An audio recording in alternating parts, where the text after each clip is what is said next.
I just level up the stage. All right, I'm here. All right, welcome to the What's Your Question podcast.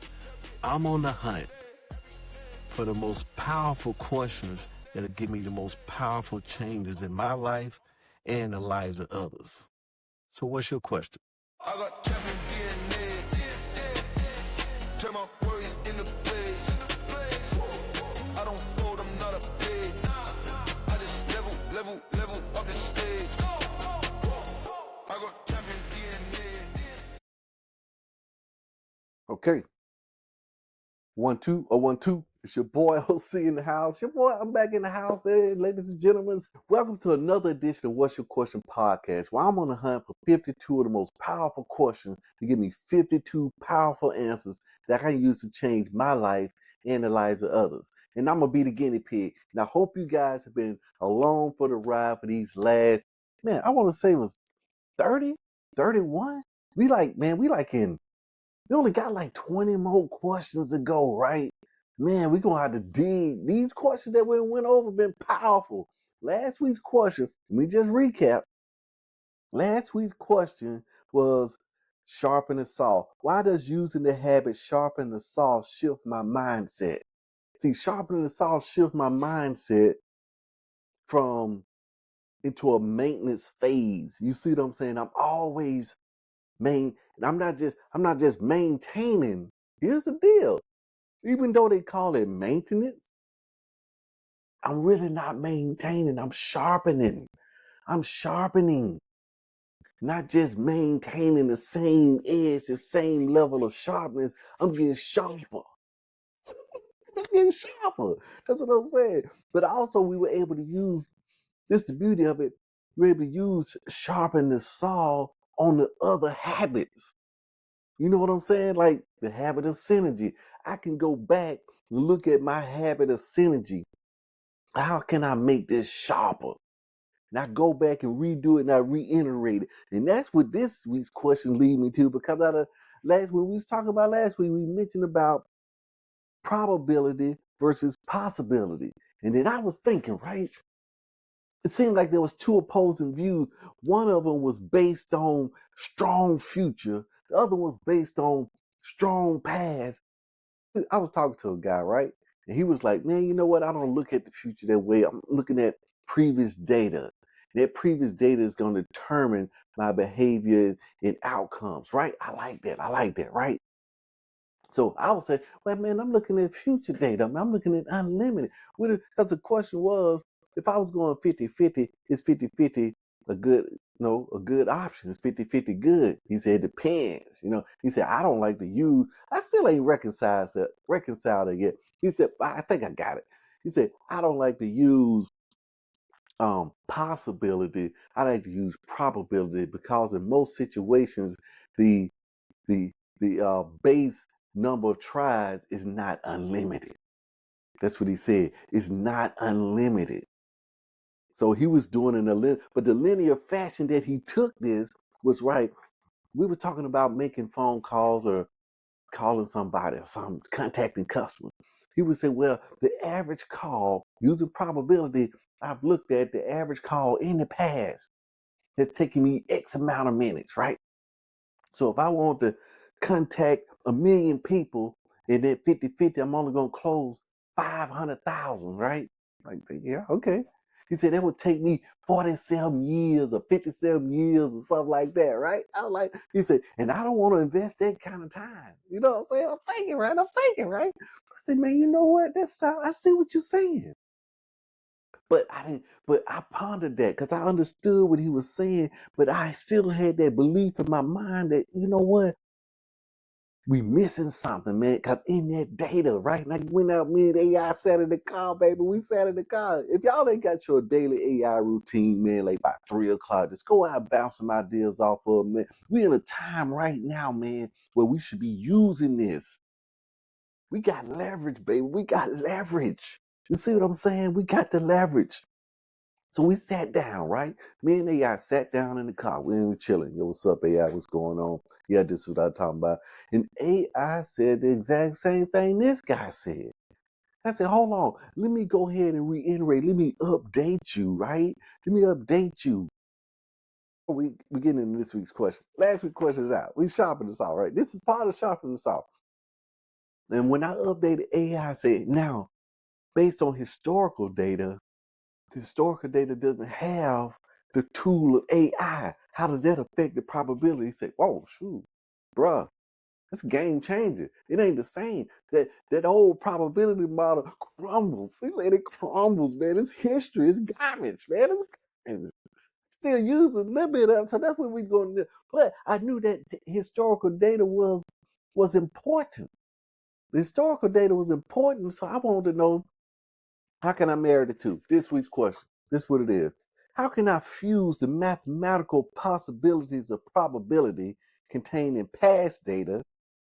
So here's the question, right? How can I fuse the mathematical probability contained in past data with the nearly infinite possibilities of future data to create a new super reality lens for seeing what is most likely to happen next? That's a good question, man. I gotta say, that's a good question. I was excited about this question, as you can see.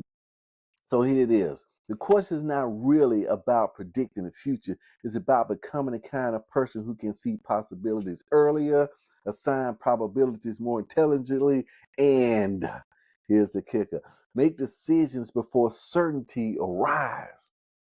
And that's what I want to do. I want to. This is the part of my saw that I'm sharpening the most.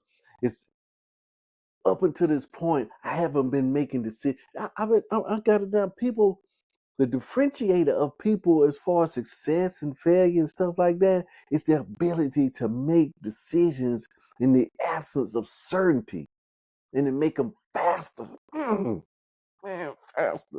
Okay, now I better question, baby. Let's get into it. 4 different forms of intelligence packed inside this. I fuse. This is what I want to do. The first important word, I am refusing to choose between history and imagination. Most people tend to lean heavily on the other, to either say this is what happened or they fantasize about everything that could happen. Fusion say I could put them both together. The higher quality question. Then I introduce the mathematical probabilities in that question. Instead of me asking if it's going to work, I'm going to be asking a different question. This thing it's refined. Now I'm sharpening this question. That's another key thing. Is sharpening the saw. Part of our saw is these questions. These questions is the saw. I am the saw. And check it out, right? And one of these things, if the questions is part of the saw, the questions is the teeth on the saw. You see what I'm saying? And I'm sharpening, I can sharpen each teeth or each tooth. Each tooth.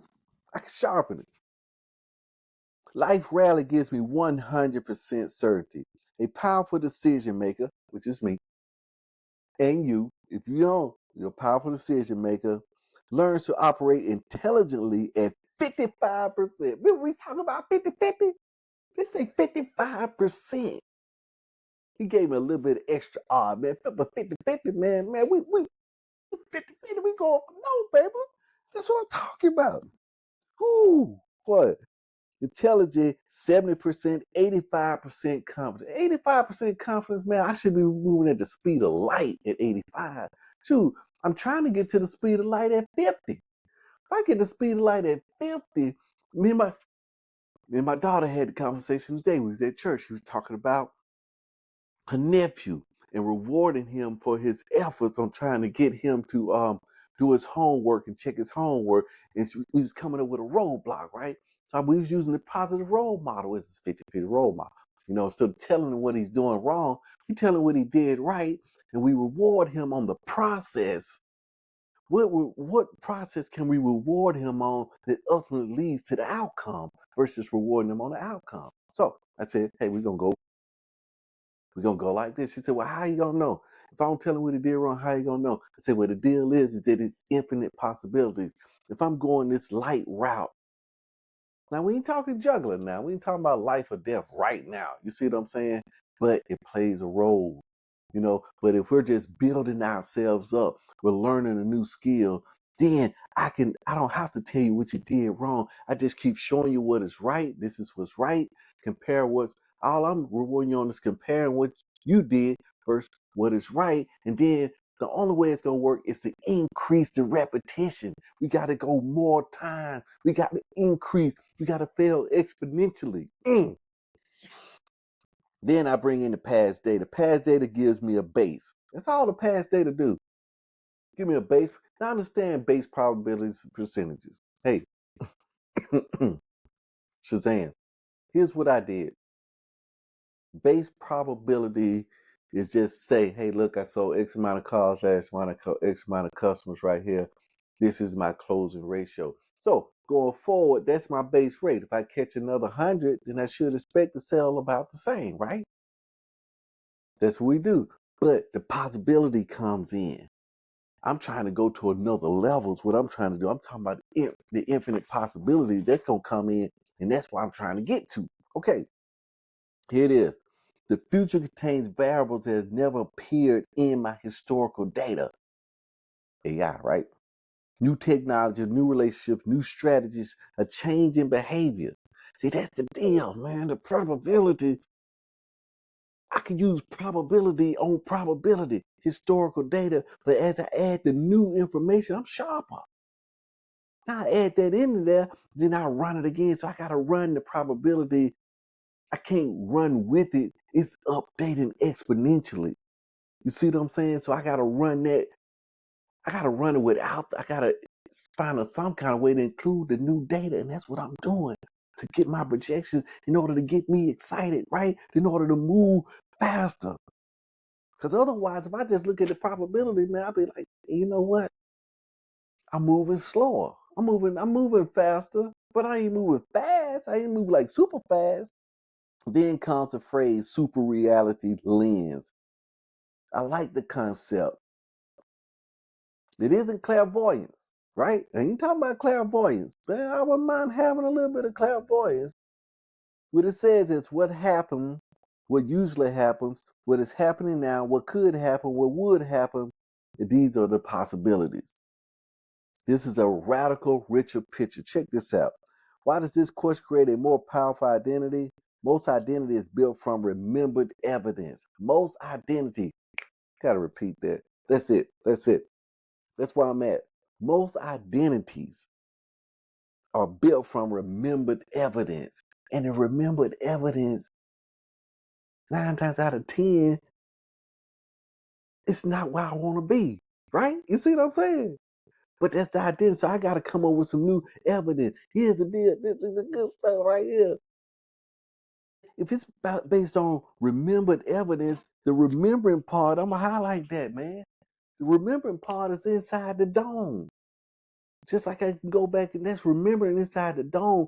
But if I could get my future possibilities so rich and live in the future in my imagination to a point where the future feels like remembered evidence. That's the key, baby. That's the key. Because I already been there. And I just walking this thing out now, I feel like deja vu. You know what I'm saying? That's what I'm saying. Mm. This is what happened before, therefore, this is who I am. My question break this down. Post data becomes information, not identity. Post data, real data, remember data is only information. It's not my identity. I can become new tomorrow. Each person, not the same. Man, I ain't the same. Every day we're not the same, whether we agree or not agree, but every day we're different. Every day we're different. All right. What does the past prove about me? Right now, up until this point, the past is proving that we getting sharper. I've been on these questions. I'm building me some momentum. That's why I haven't been on checking the notes and commenting back to y'all, because I'm kind of getting my momentum built up to a point to where I gotta solidify the new identity. And that new identity, I already know, man. I already know, man. We're going to be chatting it up. We're going to be getting down. We're going to be chopping it up. We're going to be meeting up. We're going to be talking as a group, as a family. Yeah. We're going to be getting together, man. We're going to be in live. I'm going to do a live stream. Yeah, we're going to do a live stream. Here it is. I learned The probability architect doesn't need to know the future. I can shape the odds of the future. So now I'm thinking, here, check this out.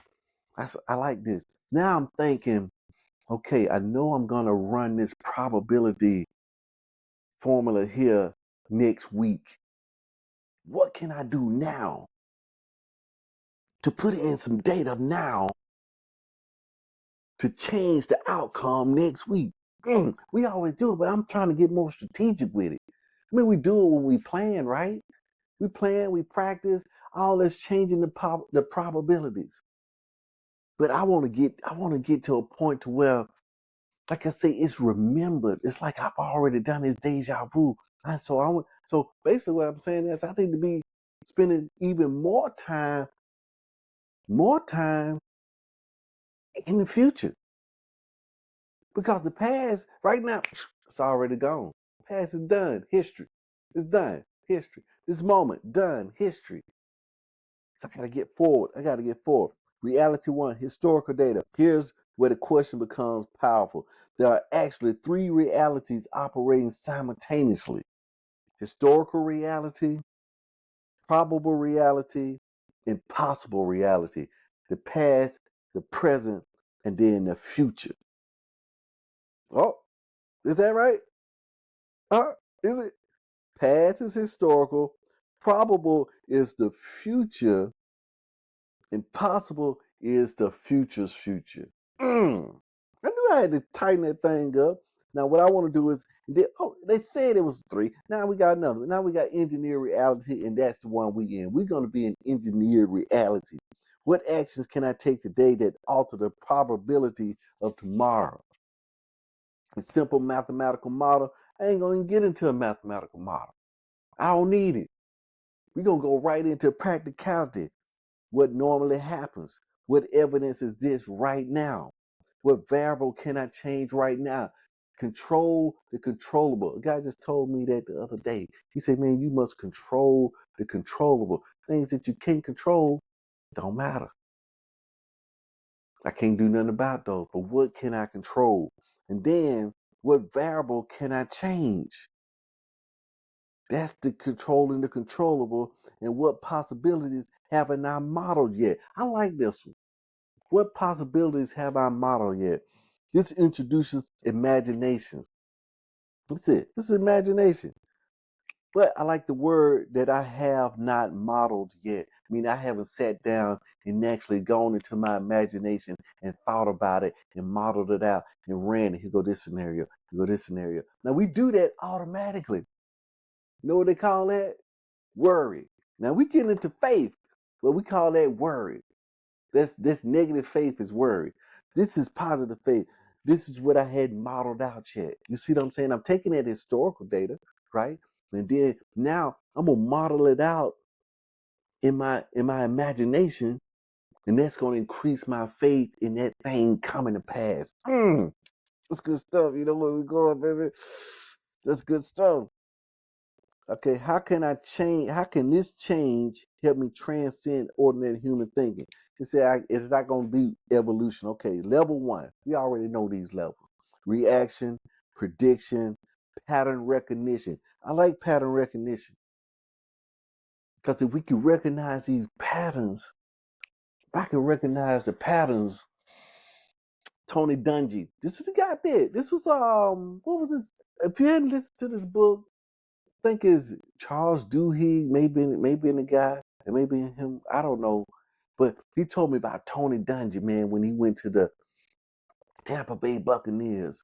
He was trying to teach the guys to take that historical data, right?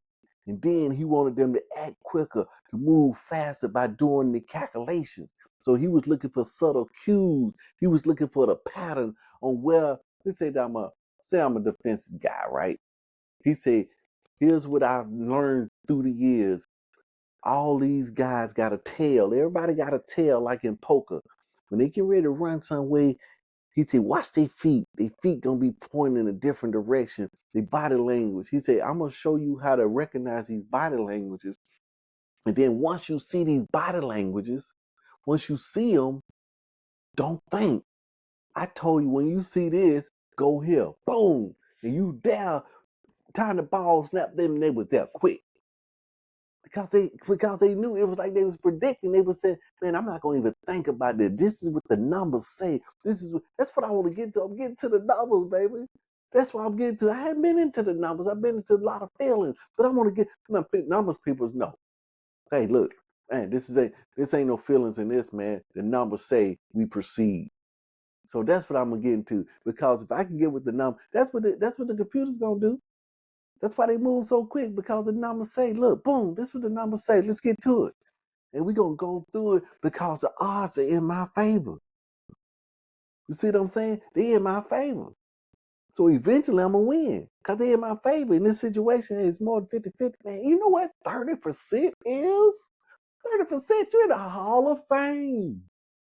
30%, you're in the Hall of Fame. All right, let's get back. Okay, transcending.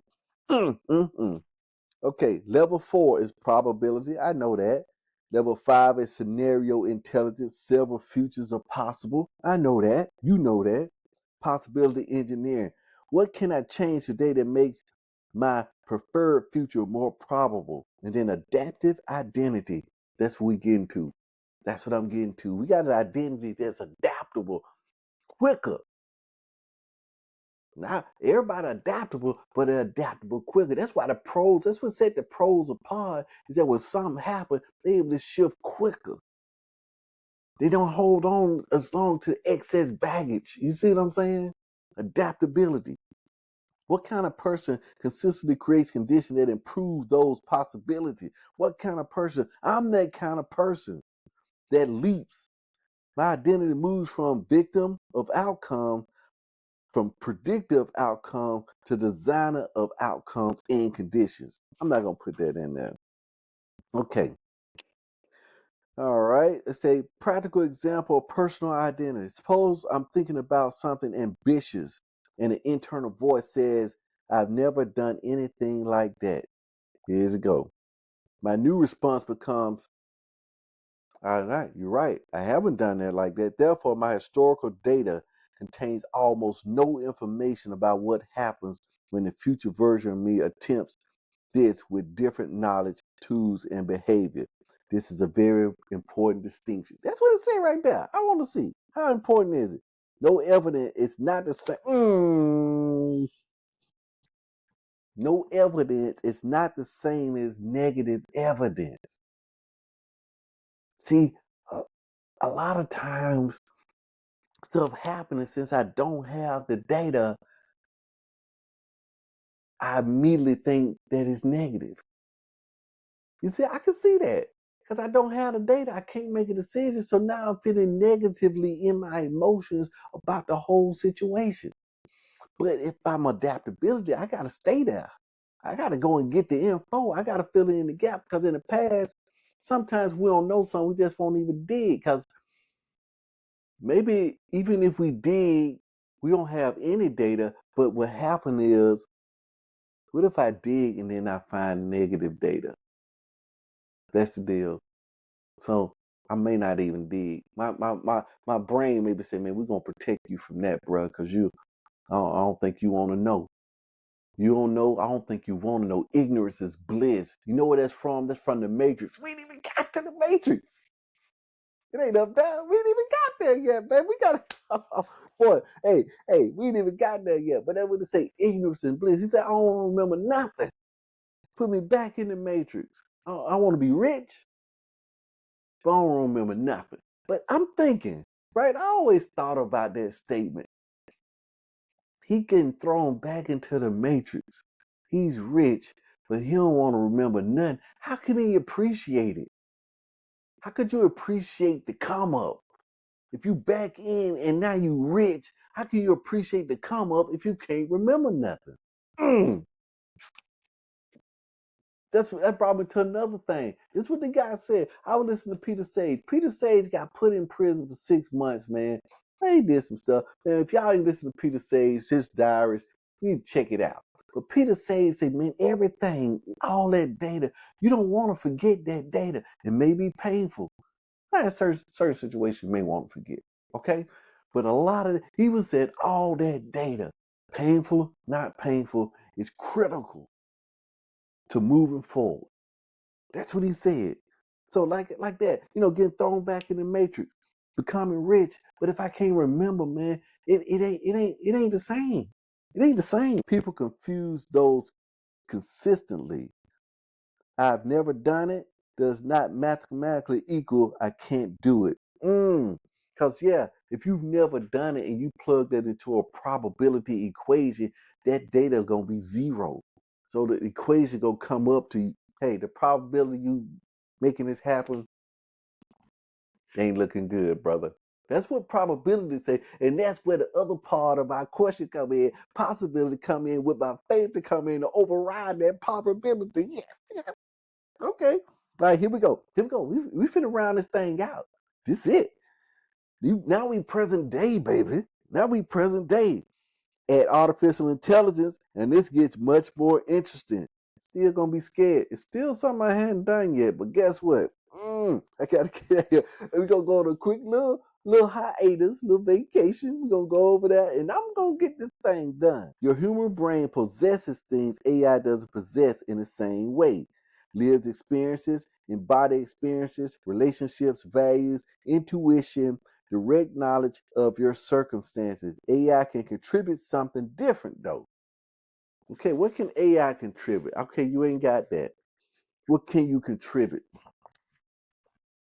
A rapid scenario generation, pattern recognition, pattern comparison, counter arguments, probability estimates, alternative hypotheses, and large conceptual search spaces. Now,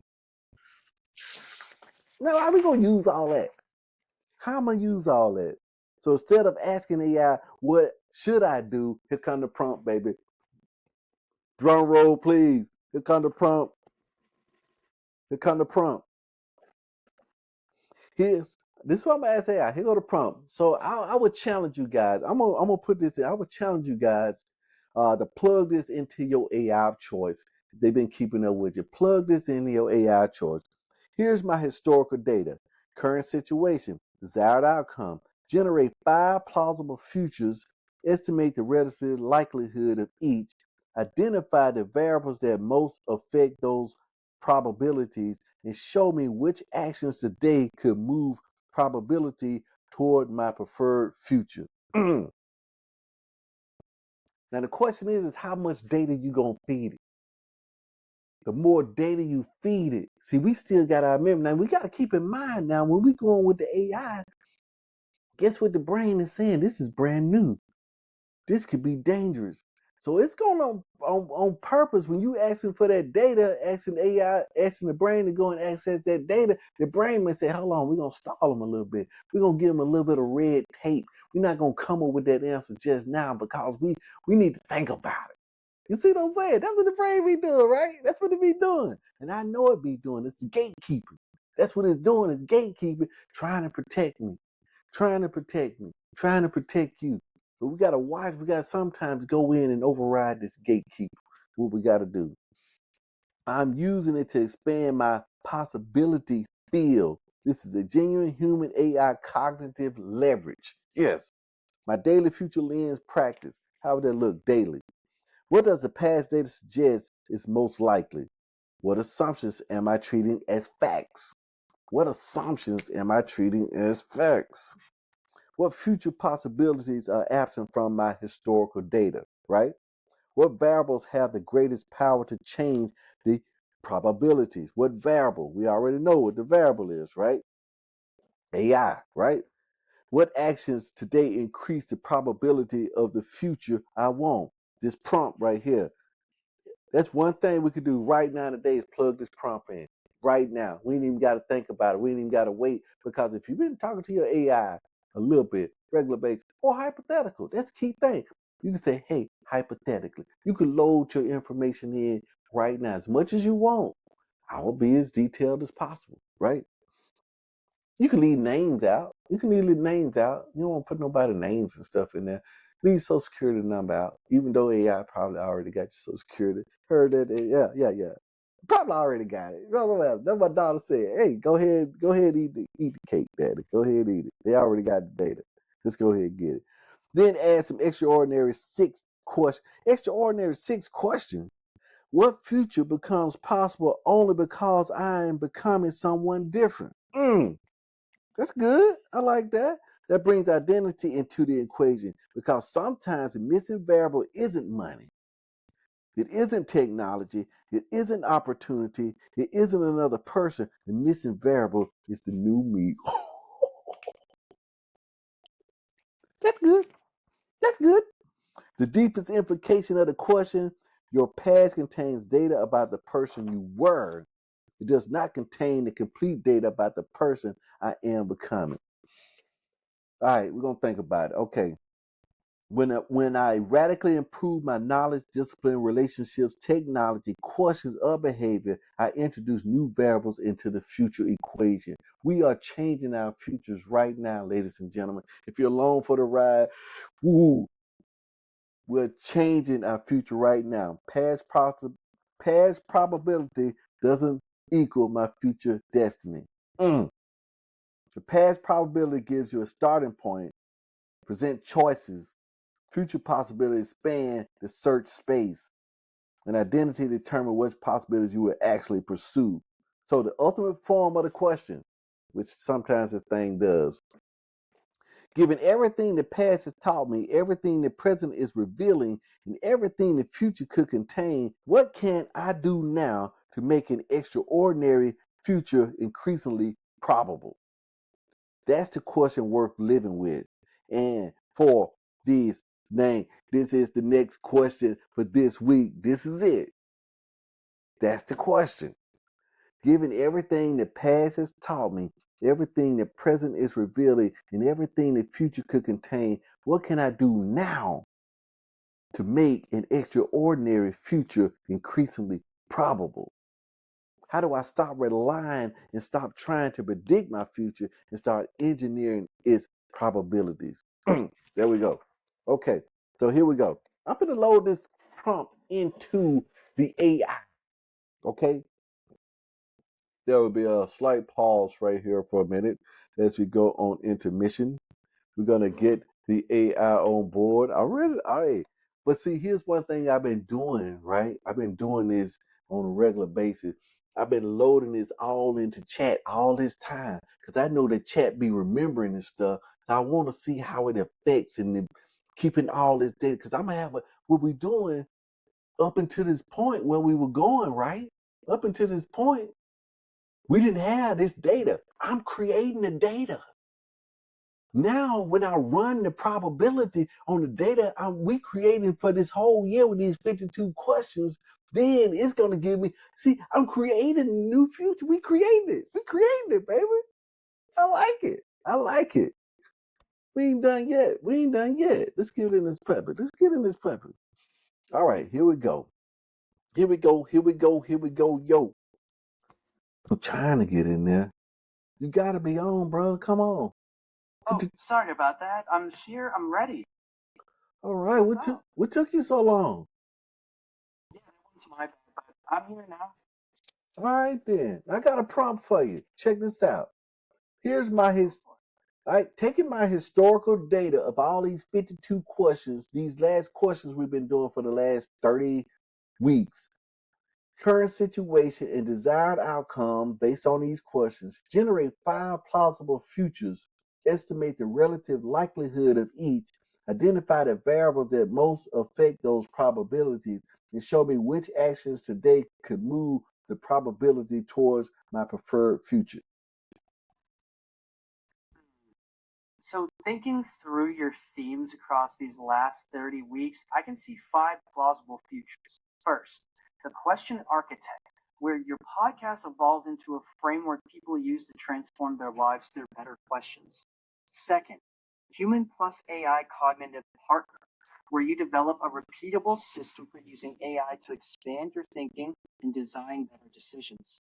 Third, transformational leader, where your influence grows because you focus on systems, coaching, and understanding instead of constant problem solving. Fourth, whole life optimization, where health, finances, relationships, and learning start reinforcing each other because you build sustainable systems.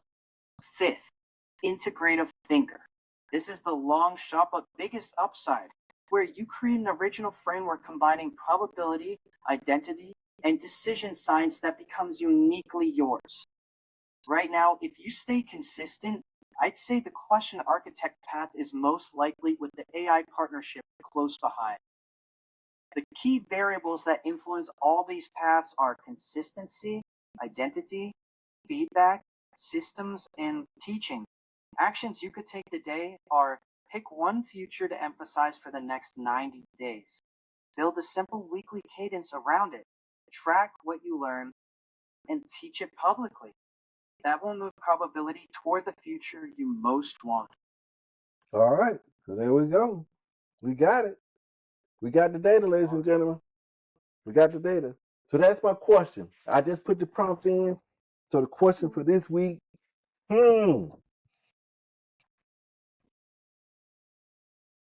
what's my original question?